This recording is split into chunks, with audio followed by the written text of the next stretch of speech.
Hi guys! So for today's video nga ay meron naman tayong negosyo ideas na pwede natin pagkakitaan ngayon. Dahil magugustuhan talaga to ng lahat kasi sa napakasarap at sobrang cheesy pa naman. Plus napakadali lang gawin kaya kahit nasa bahay lang ay caring-caring. Kaya tara at gumawa na tayo nitong napaka-cheesy na potato balls. So bali magpakulo lang tayo dito ng patatas at nakadepende na sa inyo guys kung gaano karami. Basta itong ginawa ko ay nasa 400 grams lang. At saka natin lalagyan ng 1 teaspoon lamang ng asin. Then kapag kumulo na nga at ganito na siya kalambot kusukin ay okay na to. Kasi imamash nga natin to mga mi gamit lamang ang tinidor. Kapag naman nagmukhang mashed potato na ay saka natin to hahaluan ng asin, paminta at harina. Kasi papasmooth pa natin to lalo ang texture para mas madaling mabilog kaya i-mix lang natin to lahat. Kapag ganito na nga yung itsura niya ay saka naman tayo maghihiwa ng cheese. So kahit anong cheese nga mga mi ay pwedeng pwede pero kung gusto niyo ng stretchy at ma-enjoy ng mga bata ay itong mozzarella nga pala yung gamit. Kaya buti na nga lang talaga ay may nabibili na nitong gantong size na mozzarella cheese sa mga grocery store. Kaya naman hiniwa ko nga lang to ng pagantong size yung pa-cube size. Then kumuha lang tayo dito ng pang scoop o kaya kutsara para ma-measure natin yung pagkabilog. At saka ipapalaman tong cheese tapos ibilog-bilog lang natin to sa ating malinis na palad na may konting mantika para di dumikit. Kaya kapag okay na nga ay iset aside muna natin to dahil gagawa naman tayo dito ng mixture. Ito lang yung itlog, gatas, harina at cheese powder. Kasi dito natin ilulublob yung lahat na nabilog nating patatas at saka naman i-coat dito sa ating breadcrumbs para crumbs. Diba? Ganun lamang nga to kadali gawin kaya magpainit na tayo dito ng ating mantika. Tapos kapag mainit na nga ay saka natin to ilagay isa-isa sa medium heat na apoy para lutong-luto talaga. Kaya naman kapag nag-golden brown na nga ay saka natin to hahanguin at palamigin. Tapos kung ibebenta nyo nga to guys ay pwede nyo ditong mailagay sa nabili kong craft boat tray dito sa online. Tapos ang benta nga nito mga mi ay nakadepende pa din sa pag-costing nyo pero dito sa ginawa ko ay pwede nga tong mabenta ng 120 pesos per 5 pieces at kapag isang piraso lang ay 25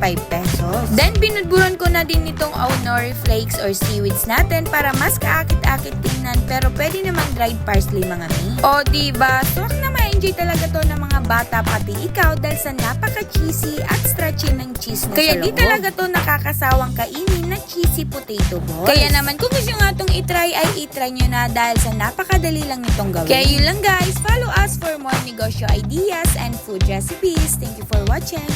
Bye-bye!